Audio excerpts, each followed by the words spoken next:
Hi, I'm Bill Buzbee, and this is Magic-1, my home-built mini-computer. I built Magic-1 from about 200 TTL chips, these little guys here, all connected together with roughly 4,000 wires.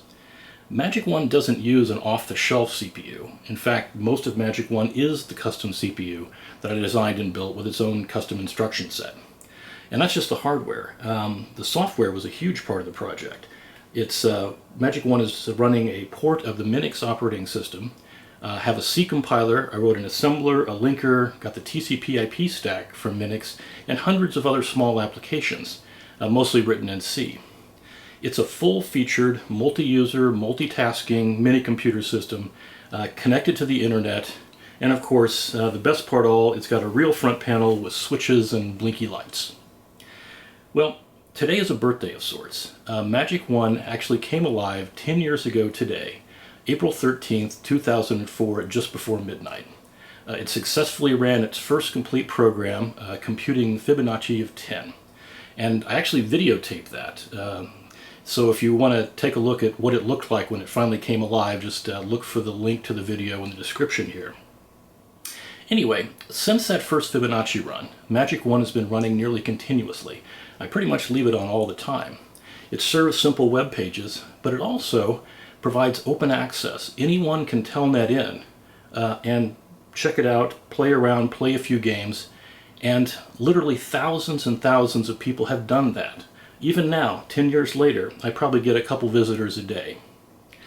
I was astonished when Magic-1 actually worked 10 years ago, but I've really been also kind of surprised at how much interest the idea of building your own computer from scratch has generated. Though I probably shouldn't have. I mean, computers are such a big part of our lives these days, and their inner workings are somewhat mysterious and magical. And in fact, that's a big part of why I wanted to build my own computer, to explore the mystery and touch that magic. And I'm not alone. In fact, if you visit the project's main website, HomebrewCPU.com, let's bring it up here. This is the website, and if you scroll down to the bottom, there'll be a link to a web ring of lots of other projects where people have designed and built their own CPUs. And there's really some great variation in here and some wonderful projects. For example, there's Steve Chamberlain's Big Mess of Wires, Dennis Kuchel's My CPU, Dieter Mueller did one out of transistors, Harry Porter built one out of electromechanical relays, which is really kind of slick. Andrew Holm has a fourth computer, John Duran's D16M. There's just a lot of interesting projects here. Anyway, I thought this 10-year anniversary would be a good time to put together a public tour of Magic-1. Kind of open it up and look inside. We'll actually take it apart here shortly. Okay, well, let's run some programs. What I've got here is a terminal program on my laptop, and what we'll do is we'll telnet into Magic-1. Now keep in mind that this is actually something you can do over the internet. You just telnet to magic1.org, and the guest account, use the account name guest and the password magic. So let's go ahead and do that here. I'll go telnet magic1 dot, oops, try that again, dot org.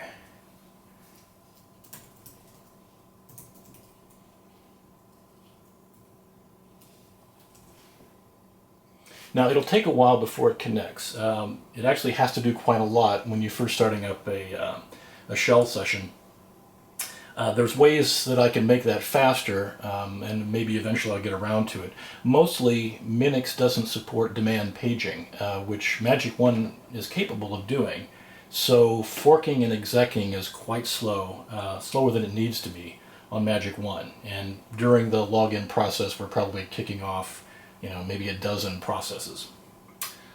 So here we go. We got a login prompt, and we'll use the username guest, G-U-E-S-T, password magic, M-A-G-I-C, and now again we're going to have to wait for a bit while it does its stuff. And here we go. We're going to getting through the message of the day. Now it's going to be setting up the shell environment and give us our fortune of the day.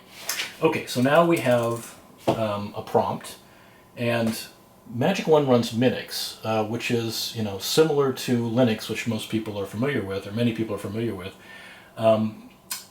and it's pretty much a Unix-like operating system. So if you're familiar with Linux, we can do a PS minus EF to tell us what processes are currently running. And we've got a big batch of processes. There's our shell. We got telnet processes. In general, even when Magic-1 isn't serving anybody, it's probably got about 25 processes running, mostly just sitting around waiting for something to happen. Okay, so what can you do when you finally do log on to Magic-1? Well, let's take a look at where the programs are. So there's two directories where most commands are. So let's take a look at ls of bin, /bin. And there's a few really common programs there, or ls user bin. And this is where most of the utilities live. And there are, way more than 100. Lots of good stuff. And the kind of things that you would expect on a typical Unix-like system. We've got VI, for example, a VI clone. This is the text editor. And we can do some text editing.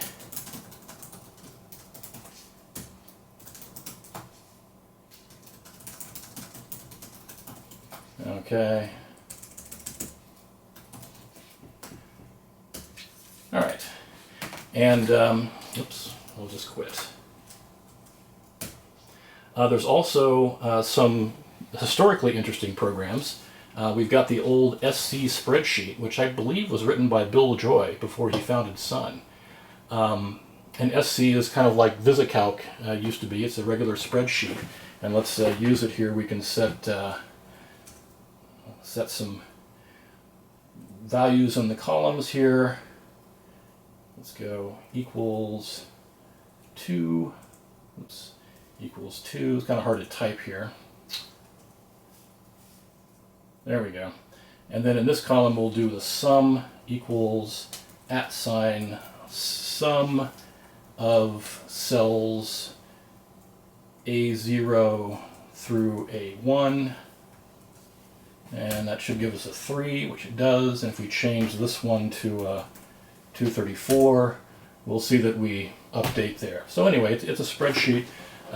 It's the kind of thing that a real computer would do, and it's the kind of thing I wanted Magic-1 to do. No, we'll just go ahead and quit. There's, as far as other tools, one of the things that Magic-1 doesn't support, that I may try to support at some time, is though you've seen that I say that I have a C compiler, but the C compiler itself doesn't run on Magic-1. It's just too big, it won't fit. So when I compile C programs, I actually have to do it on a Linux machine, and then in a cross development environment, and then push the executables over. We do, though, have a simple basic, Tom Pittman's old tiny basic, so let's go ahead and run that. Basic. So you can do some simple programming. Let's see, Tom Pittman's tiny basic. So let's type in a little basic program at line 10. We'll print I at line 20. We'll let I equals I plus 1. And at line 30, we'll go to 10 and run that. And sure enough, now we've typed in and run a little basic program. Now, of course, most people, when they come to Magic-1, understandably, really the fun things are the old games that it has. And these are the kind of games that would have been used back in the 80s. One of the best ones is and one of my favorites, is the classic original adventure. This is a Colossal Cave Adventure. And I've got several versions of that. Let's go ahead and start one, ADV. And it's a pretty big program for Magic-1, so it takes a minute here to come up. But this was a particularly meaningful one to me. I mean, before I got into, or as I was getting into computers, I played this a lot, and this particular program had a big impact on me. Okay, welcome to Adventure. Would you like instructions? No, because we know how to do this. And some of you may be familiar, it's a text adventure. So you're standing at the end of a road before a small brick building, around you is a forest, and now you can give commands to explore this environment. So we'll just say, go to the building. And then sure enough, we're inside a building, there are keys and a lamp, you pick up the lamp, and you can go explore the cavern. It's a great program. So let's go ahead and quit this, I'm sure, and we're a rank amateur.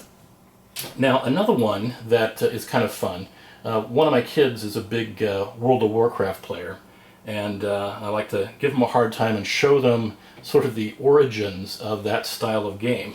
It's called Rogue.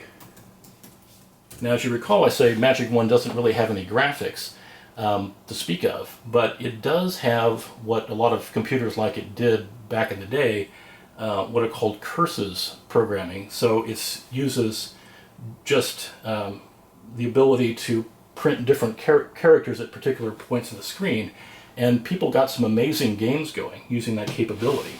So this is a dungeon crawler game, and I'm the @ sign here, and that is a hobgoblin. So let's move around and see if I can not get killed.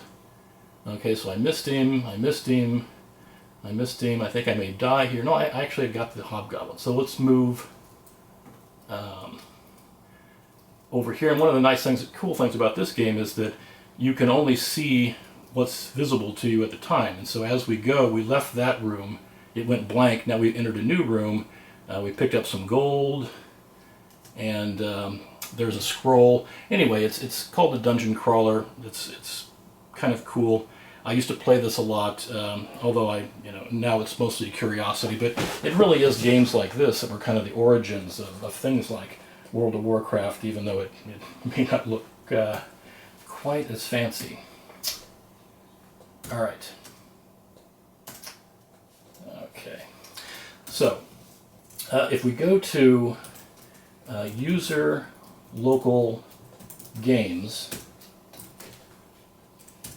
that's where we can find pretty much all the other games live. And here's another one that's kind of interesting. It's the old life simulation. And this makes good use of the cursor graphics. There's really nothing for me to do here. It's going to randomly create an environment in which and simulate kind of the rules of life. These dots will live or die depending on how crowded they are. And here we go. It's going through multiple generations. You probably, if you've been around computers of all, you've seen versions of this. It's ancient and famous. Now, as I mentioned, Magic-1 is internet connected, so we can actually do internet things too. For example, let's ping some external server. One of the ones I commonly use is kernel.org, so we'll go ping kernel.org. So it's going to send a packet out and see if kernel.org responds to us. And there we go. So we're actually talking to the kernel.org server, and if you look at my ping times, they're not exactly speedy. 300 milliseconds is typical. So speaking of internet connectivity, let's go to a regular web browser. Let me just kind of move to a different screen here. And we'll go to Magic-1's website. And so maybe we can see the lights come on when we cause it to load. So let me find a... oh, here we go. Here's the link to the page that Magic-1 is going to serve. It requires... oh, that's the wrong thing. I'm sorry. So let's do 192.168.0.77. That's the local address for Magic-1. And here we go. So now I'll reload it, and we should see the lights flash up as it responds. There we go. It responded. We loaded it again. And so on. Okay. So what else can it do? Let's go back to our desktop. Those are the main things that people do. But I guess it's kind of like the old dancing bear joke. You know, it's not so much that it dances well, but it dances at all. And Magic-1 actually works. It does what I wanted it to do, and it does it pretty well. All right, so we've taken a little bit of a tour there, but only kind of touched on the capabilities. So let's back out, and we'll go chat a bit more about what I've made Magic-1 capable of doing, and then we'll dive deeper into how it works, and then finally we'll take the thing apart and look at the insides. All right, now let's talk about Magic-1's capabilities. The nice thing about building your own computer is that you can really focus in on the parts of computers that you personally find most interesting. So to better explain Magic-1's capabilities, let me back up a little bit and talk about my interests and how I came to build my own computer. First off, currently I'm a software engineer at Google, working on the Android project. Along with Ben Chang, I was the co-author of the Dalvik JIT compiler. So if you have an Android device, you're running my code. But I wasn't always a software engineer. In fact, it's a second career for me. I started off in the early 70s as a journalist working at small-town daily newspapers in the Midwest. I got a bachelor's degree in journalism and then worked as a sports stringer, wire services editor, and eventually became the managing editor of a small daily newspaper in rural Kansas, the Parsons Sun, in 1980. Now, it probably seems a little odd to go from being a small-town Kansas journalist to becoming a Google software engineer, but it all seems to make sense to me. You see, I started working at newspapers in 1972 as a teenager, and at the time, you'd type out your stories on old mechanical typewriters, and cut and paste editing really meant that you would cut apart the paper and paste it back together again with tape or glue. Now, in the mid-70s, small computers started emerging that really revolutionized text editing. I mean, the small computers at that time were just perfect for doing text editing, and were so much better than physically cutting paper apart and taping it back together. And one of the interesting things is that small-town newspapers were really the early adopters for computing technology. I mean, the big city papers typically all had strong typesetters unions that kind of slowed down the adoption of new technologies. But small newspapers could jump on the technological waves and ride them. And so I really got to live through the transition between typewriters to electronic computer-based typesetting and text editing, and I thought computers were just about the most amazing thing ever. Anyway, by about 1981, I was so interested in the idea of computers that I quit my job as a newspaper journalist and then enrolled in the computer science program at the University of Kansas. I mean, the idea at the time, I think it was pretty much obvious to everybody that electronic news delivery had to come in some form. You know, at the newspaper office, we would have dedicated telephone lines that the major wire services like Associated Press and UPI would send their news feeds into us, and then we would look at those, put them in a newspaper and send them out. But it was clear that the day was going to come when the news would be transmitted directly to people, and I wanted to be a part of that. And so that's what led me to the University of Kansas. And incidentally, if you look behind me here, you'll see an old Associated Press teletype machine. I got that working a few years ago, so if you like that sort of thing, check out my other videos.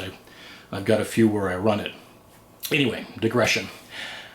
So, went back to university to enroll in the computer science department, and once there, it became clear pretty quickly that the technology just really wasn't ready for feeding news directly to households. I mean, at that time, it would be quite a few years before every computer, I mean, every house could be assumed to have a computer. And although every house did have a screen, a television screen, the resolution of TV screens was just too low to be particularly useful. I mean, there was an attempt made with something called video text, but it just didn't work out very well. But anyway, I wasn't too disappointed, though, because when I got back, when I started learning more about computers, another aspect of it became really interesting to me. I mean, when you think about it, a computer is just a machine. It's just a man-made machine, you know, not unlike a clock or a tractor even. But a difference is, a really fascinating difference, is that you can communicate with this machine using words, using language, and tell it what to do, and it will do what you tell it. And that struck me as just kind of magical. So at university, I got involved in compilers and interpreters. And after graduation, that led me to Hewlett-Packard's compiler lab, and then on to a startup called Transmeta, where I worked on the code morphing system that translated x86 instructions to the underlying machine and set on the fly, and then eventually it led me to Google and Android and the JIT compiler. Anyway, so given my interest in using computers for communication, clearly any computer I built, I really wanted it to be able to connect to the internet. So I built in 2 serial ports to Magic-1. There's one for the console and one for the internet. But what you'll see is what isn't there. I mean, there isn't a monitor with Magic-1. I don't have video out capabilities, and I don't even have a dedicated keyboard. All communication in and out of Magic-1 happens through serial ports, and not surprisingly, this is kind of how computers worked back when I first became really interested in them. And so that's what was important to me. Another important aspect was programmability. I wanted Magic-1 to be able to run compiled code, specifically compiled C code. And so that meant my instruction set had to be capable enough to support C-style calling conventions and stack locals. I mean, one of the really interesting times in the development of Magic-1 is that I kind of got the compiler working at the same time I was fine-tuning the instruction set. And so I would compile a sample piece of code, I would look at the output of the compiler, and then I had a choice. I could either change the instruction set so that it better fit the compiler, or I could change the compiler so it could better fit the instruction set, or I could make little changes in both. And that's kind of how the instruction set architecture evolved, was just in conjunction with the compiler retargeting. Then next, I wanted my computer to be a real computer. And to me that meant multitasking. Running more than one program at a time means you really need to keep concurrently running processes from interfering with each other. So I designed Magic-1 to support virtual memory, user and supervisor mode, and also included support for demand paging and memory mapped I/O. Now I should probably mention the overriding design requirement.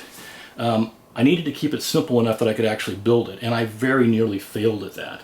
It's really easy to want to add features, and really hard to keep the complexity from getting out of control. But we just barely managed to do that. Anyway, a big part of the design process was managing the trade-offs between what I would like it to do and what was actually feasible for me to pull off.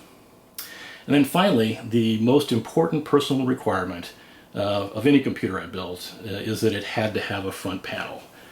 This is the way a computer ought to look. There ought to be blinky lights on the panel and switches. And so that was a key design point from the beginning. But along the front panel, I mean, besides looking really cool, front panels are actually really useful debugging tools, and that's really what they're for.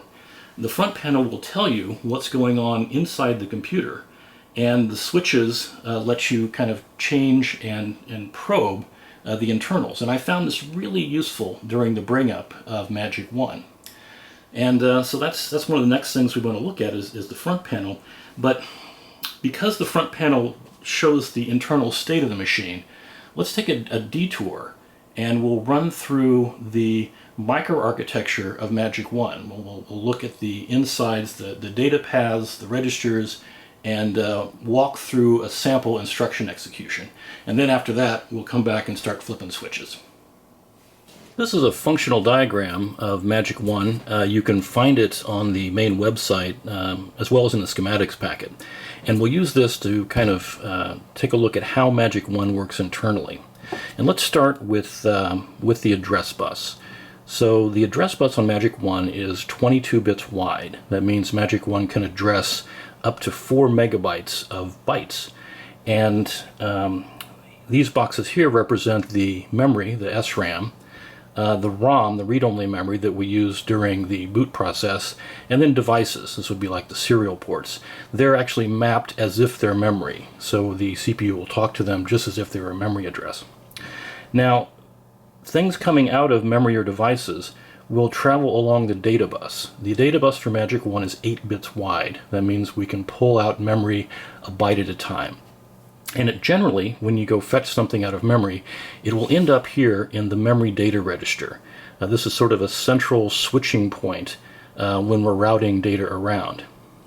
Now, looking over here, when you think about CPUs, you generally think about computation, like adding or subtracting or comparing, and that happens here in the ALU, the Arithmetic Logic Unit.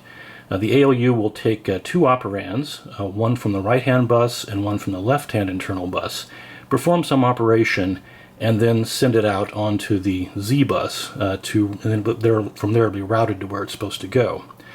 Now, the operands for an ALU operation generally start off in a register of some kind. Now, we talked about the memory data register, but here along this line are our primary registers for the machine. Magic-1 has 8 registers: the A register, the B register, the C register, and then the special purpose registers. The PC is the program counter, the SP is the stack pointer. Then we have the SSP, which is the system stack pointer. It's essentially a kernel stack pointer that's only used when you're in privilege mode or kernel mode operation. The TPC, the temporary program counter, this is used internally, so it's not actually visible to the programmer. The DP, the data pointer, is used as a base pointer for addressing global variables, but most of the time we're focused on the A and the B registers. This is where, if you're going to do an addition, you would probably load the data into the A register, load the other operand into the B register, and add them together. There's a C register, which is kind of a special purpose register. We generally use that for counts. So for moving, say counted number of bytes, we put the number of bytes we wanted to move in the C register and then do a memcopy operation. Okay. Now, down here, there's another special register called the memory address register. These registers are all 16 bits wide, which is the size of our standard integer, but it's also the amount of virtual address space that each process can reach. So on Magic-1, a process can address 64 KB of memory or 64 KB of code, but that's a virtual memory address. If we wanted to address something from a program, the pointer that's stored in one of these registers would end up getting put into the memory address register. The memory address register would then feed that into the page table. Excuse me. So the high 5 bytes, so the high 5 bits of a virtual address would be combined with the page table base, which is something that every process gets a unique page table base, and then the page table would give you the top 11 bits. So the low 11 bits from a virtual address are combined with 11 bits from the page table to produce the 22-bit physical address. Now, when you think about, you may have heard, if you've looked at all computers, computers will execute, generally, you hear it referred to as the fetch, decode, execute cycle. You would fetch an instruction, decode it, that means figure out what the instruction is supposed to do, and then you would carry out those instructions. In Magic-1, when you would fetch an instruction from memory, it would wind up in the special IR, the instruction register. The instruction register would then be decoded, and you would get the list of things that you needed to do to carry out the instruction. Magic-1 is a microcoded machine, so what that ends up being is you would use the value in the instruction register to find out which micro instructions you needed to operate to carry out the instruction. So we'll try to move this along, but let's go ahead and take a really simple example, as simple as we can, and walk through the steps of doing the fetch execute cycle. So here's a super simple example of a segment of a computer program you might find in real life. Suppose you have a business that buys items wholesale and sells them retail. To succeed, you've got to have a markup. You need to raise your wholesale price enough to cover your expenses and get a little profit. And you'd probably use a computer program to do this. So what we've got here is a super simplified version of such a program that would take in a wholesale price and compute the retail price, in this case just by doubling the wholesale price, just wholesale price times 2. Now, this is written in the C programming language, and computers don't really understand this version of the program. This is written for humans to understand. It's just a text file. So in order to produce something that Magic-1 could execute, we have to do a few steps. And the first step is to compile it with our C compiler to create the assembly language version. So let's go ahead and show what would happen if we send it through the compiler.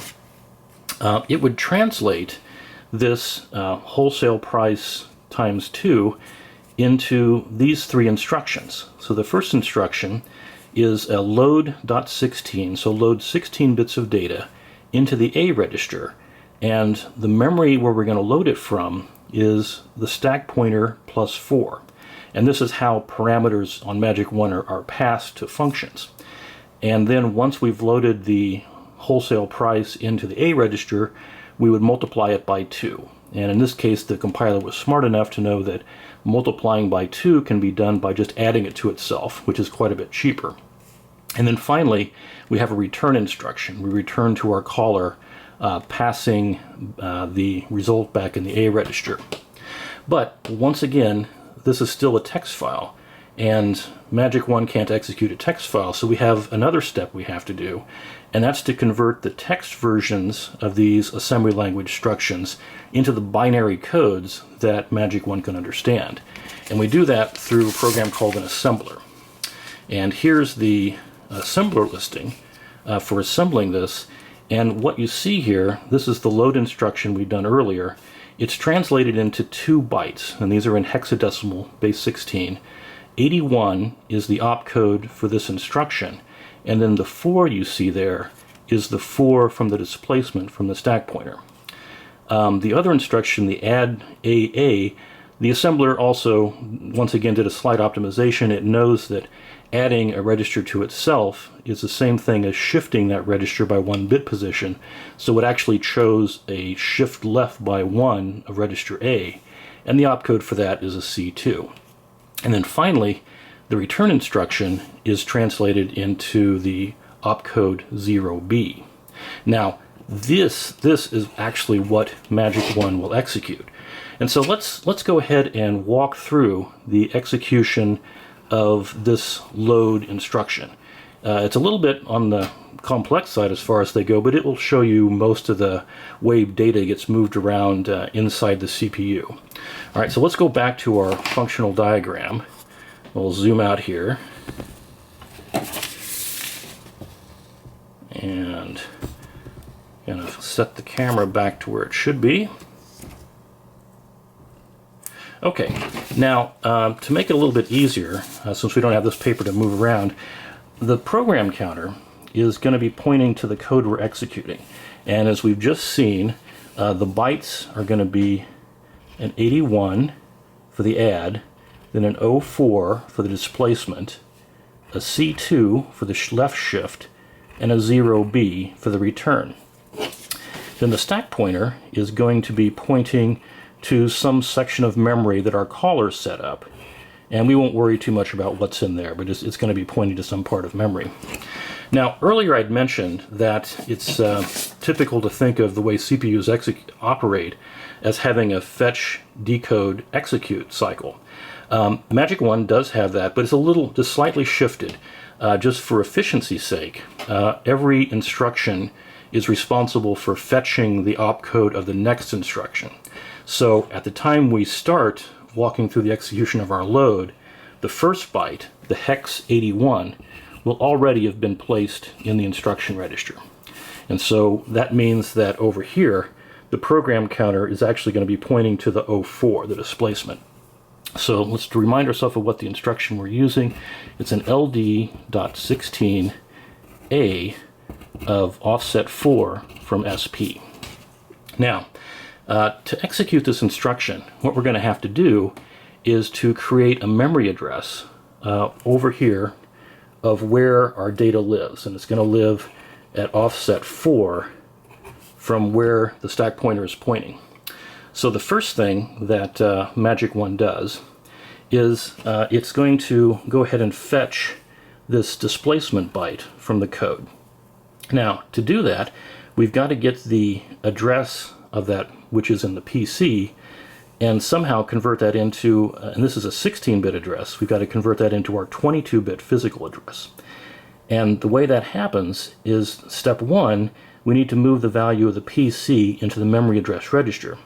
But the way things are arranged, there's only, for simplification, there's only a few common paths to move data from one place to another. And pretty much when you're talking about registers, all the paths go through the ALU. It just simplified life. So to move the program counter into the memory address register, we're actually going to do an arithmetic operation on it. We're going to take the program counter and add 0 to it, and then the result of the program counter plus 0 gets stored in the memory address register. And how we do that, here's a box that I didn't really talk about earlier, and this is immediate. It's an immediate generator. It lets us generate a few very common immediates for use in computation. It can generate 0, 1, -1, and -2, which are quite useful values. So the microcode would tell us to send the PC to the L bus, generate an immediate 0 to the right bus. It would tell the ALU to add them together, put the result in a Z bus. Then it would tell the memory address register to grab a copy of whatever's on the Z bus and save it. So thus we've moved PC into MAR. The MAR will then take the low 11 bits and feed them directly to the address bus. The high 5 bits go into the page table along with the page table base to produce our full 22-bit physical address. That will then activate the RAM, which will send our 4 to the data bus, where it's then sent up to the memory address bus, to the memory data register, and it's latched in. Now, after we've done that, because our program counter is pretty much always advancing, it's consumed the 4, so it has to be updated to point to the next byte in the instruction stream. So it's a similar sort of action. The PC will go to the left-hand bus. The immediate generator this time will generate a 1. The ALU will add them together. PC plus 1 is then latched back into the PC. Instead of pointing at the 4, now it's pointing at our next instruction, which is the C2.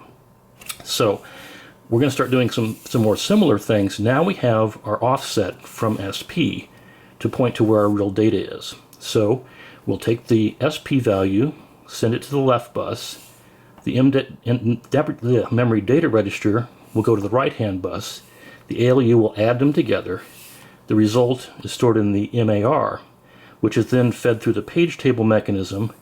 It creates the physical address in RAM of the high order byte of the data we're after. That goes into the MDR. Now the MDR is a 16-bit, so actually that first byte is going to go into the high half of the MDR. Now we need to get the lower half. So we've already got the address of the high byte in the MAR. We'll send the MAR to the left-hand bus, a 1 to the right-hand bus, add them together to get essentially increment MAR. So MAR gets MAR plus 1 through the page table, new physical address. The low order byte now goes into the low order half of the MDR. And finally, actually not quite finally, but then now we have our data we wanted in the MDR. And we will then route that to the left-hand bus, a 0 to the right-hand bus, add them together, and then store it into our target, which is the A register. So now we're almost done. The next thing we have to do, like I said, every instruction is responsible for loading the opcode of the next one. It will go ahead and do the same trick where it sends the address to the PC address to the left, an immediate of 0 to the right. The PC goes into the MAR. We address the next byte in our stream, which is the C2. But instead of going to the MDR, because this is an instruction fetch, it will go into the instruction register. And so now we've got the shift left, the C2 in the instruction register, and we start to cycle over again. So we would actually use the C2 to find the microcode we needed to do the left shift. And so that's really pretty much all it is. Now, you've probably got, could tell I have a lot of steps there. Actually, I spoke in 14 steps to do that simple load. But in truth, there are only 6 micro instructions needed to carry out our 16-bit load SP relative. And the reason that we can do that in 6 is that a lot of care was put into organizing Magic-1 so that we could perform a lot of these steps that I talked about in parallel. And in particular, we generally are able to do an ALU operation at the same time that we can do a memory operation. And so a lot of those steps that I talked about would happen in parallel. Okay, so that's basically how the data moves through Magic-1. So let's move away from paper and go back to the machine and take a look at the front panel, because the front panel will actually show us with little blinky lights these actions happening. So we talked about, looking back at the diagram here, the 22-bit address bus, the physical address. That's this row of LEDs along the bottom, along with the associated switches. And one thing I should mention, you may notice that unlike for most computers today, I number Magic-1's bits and bytes starting with the correct end. So the most significant bit is 0, the least significant bit is A21. That's, again, one of the things you can do if you decide to do your own computer. So, along the bottom, the physical address bus. The row immediately above it is the memory address register. Then if we go up one more with this line of switches here, this is the data bus. Now, let's take a look over here. Here we have the current contents of the instruction register. And this line up here that says register display is kind of interesting. But to show that, let me stop the machine here. So we'll hit the DMA request switch, and that will, the clock is still running, but what this does is it sends us into DMA mode, which means that the CPU lets go of all the internal buses for another device to take control of the buses. And in our case, the device that's taking control of the buses is the front panel. So now the front panel is in control of the bus. And if we turn this knob here, this is the register select knob, we can, in this display, query the contents, the current contents of internal registers. So that's the kernel stack pointer, the temporary PC, the memory address register, the C register, the program counter, the data pointer, the stack pointer, and so on. And that turned out to have been a really, really useful feature. Now, there's a number of other little lights on here. We'll kind of go over this section here. This is the interrupts. Magic-1 supports 6 external interrupts. You see that 5 and 2 are currently lit. 5 is for the real-time clock, and since we've stopped it, it hasn't had a chance to respond. And similarly, IRQ2 is for the console serial port. Because we kind of stop things, the machine hasn't had a chance to respond to any I/O, so that stays on. The light here is the clock, and it's a little bit dim because it actually is still running even though we've got DMA request on. But we can, if we flip this switch, stop the clock. And so when we just happen to hit it, the clock was in a 0 position.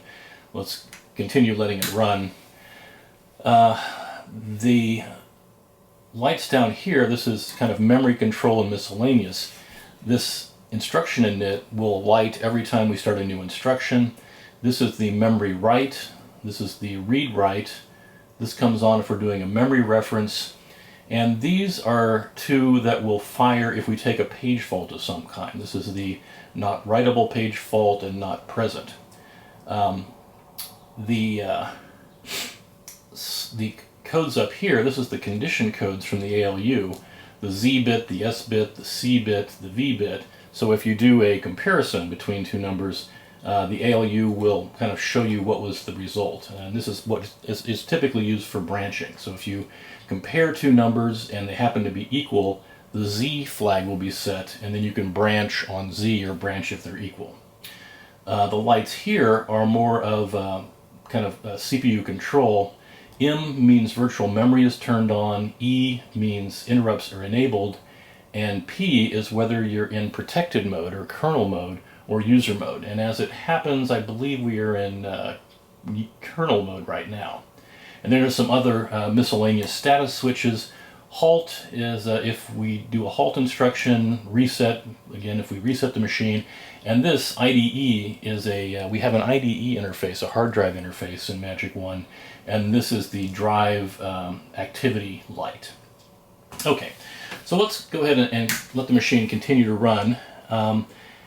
And as you can tell, I mean, as the machine is running at 4 megahertz and change, these lights are going to be flickering much too fast for us to do anything about. So we have several possible clocks we can use. We're currently using the 4 megahertz clock, but when I first brought up Magic-1, one of the most useful things I had was a single-step clock.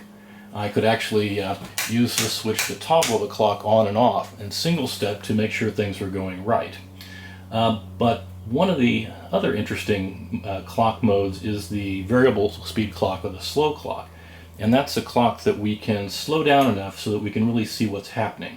So let me go ahead and turn this to slow clock mode. So the first thing we'll do is hit DMA request to send the processor into a tight loop, and then we'll stop the clock. And with the clock stopped, I can go back here and flip some switches.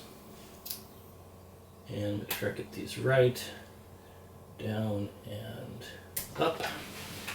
And if I start the clock again, yes, so now we are on the slow clock. You can see it just kind of flashing there. And we'll go ahead and let it run. And so now you can really kind of see what's happening much more easily. You see the address will tend to show up in the memory address register, and then it will end up being turned into the physical address.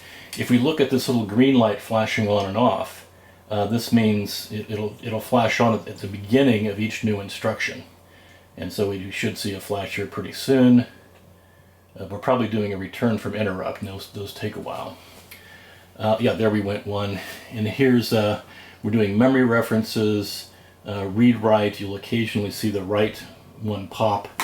And I kind of like this mode. Let me turn the speed up a little bit so we get some nice blinky light patterns. And I can do that here. Alright, so now it's going a bit faster.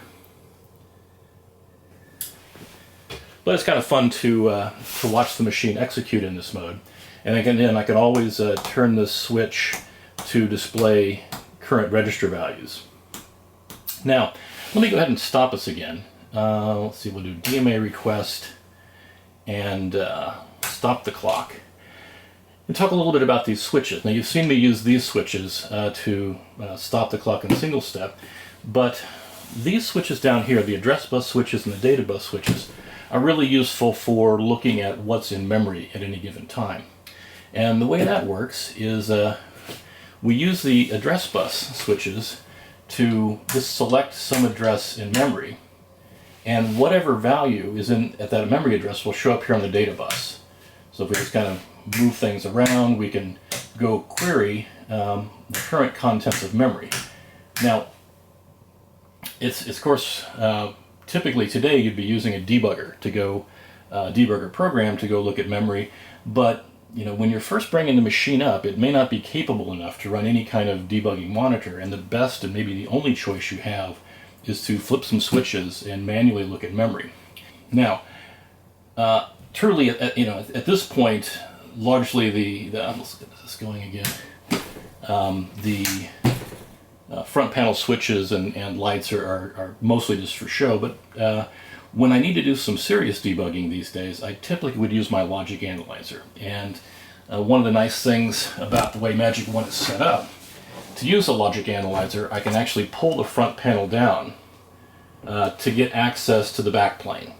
And here's where I would be attaching probes to probe the internal state as it's running, much easier than flipping switches.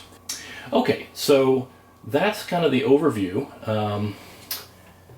And let's go to the next stage, which is to move this back out to the kitchen table and take it apart and pull out the cards and take a look at all that crazy wire wrap. Alright, we'll start with taking the front panel off. And I tried to make everything so that it could come apart fairly easily. These cables here are basically just the LEDs.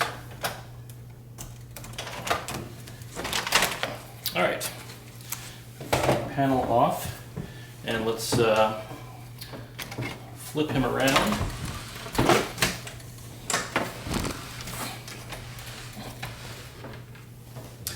And I've already removed some of the screws here to make this easier. You notice on the back we've got 2 compact flash drives. I built a IDE interface for Magic-1. It's actually very simple to do. The one I did is not very fast, but it works. I used to have a small hard drive that I used with Magic-1, but they kept burning out, so I just went with compact flash. What we've also got here, these are the serial ports. Serial 0s for the console. This is what I use for the internet. The switches here are for the front panel LEDs and the blue light inside. So let's pull out the power supply and undo a few more connections here.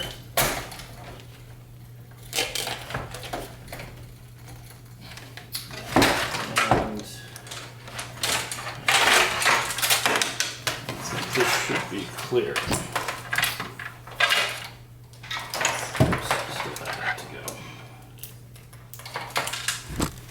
Okay, we'll move this aside. And now here we have the card cage. And probably best, why don't, let's see, we'll pull a card out here. We'll just pull all these cards first and then we can go over what they are.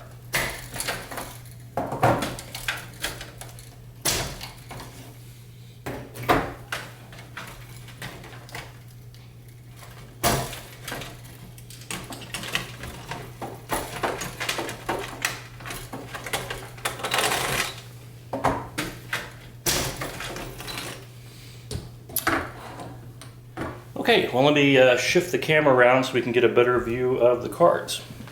Thought we'd take a look at these cards in the order that I built them.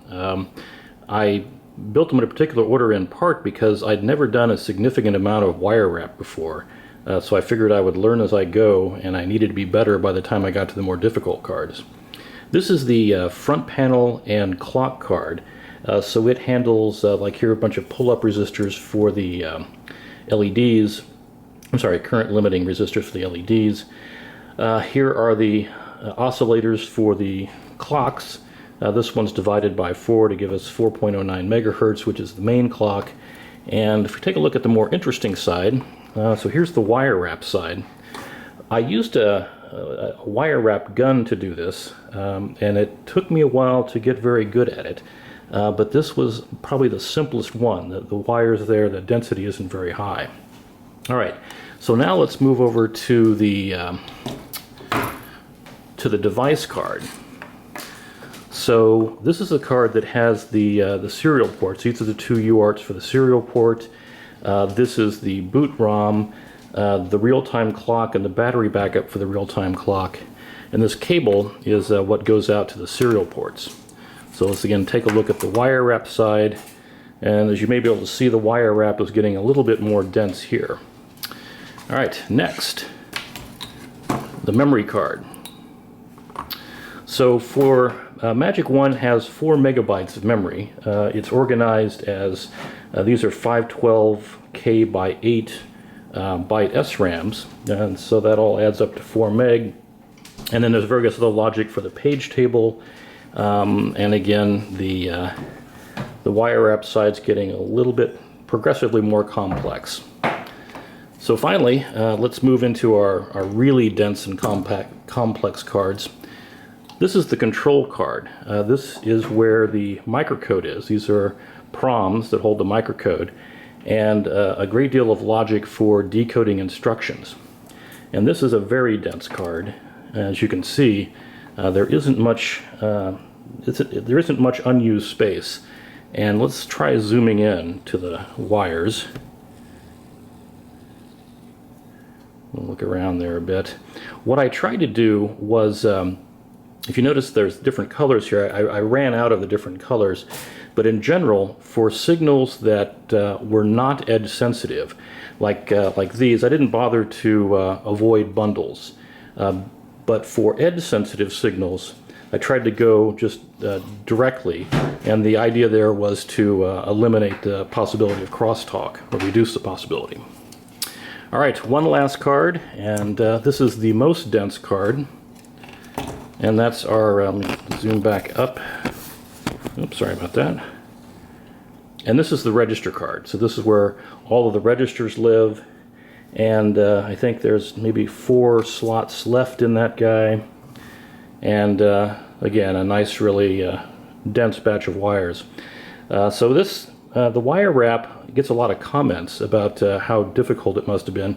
But actually, this was not particularly that difficult. It was just sort of a lot of tedious work. And I think all in all, I spent about 3 or 4 months of just the occasional weekends and evenings doing this. So it took much less time than other things, like probably the most difficult part of the whole project was bringing up the Minix operating system. All right, well, that's the overview. I think this little video has gone on way too long, so I will cut it off now. But if you made it this far, thanks for watching.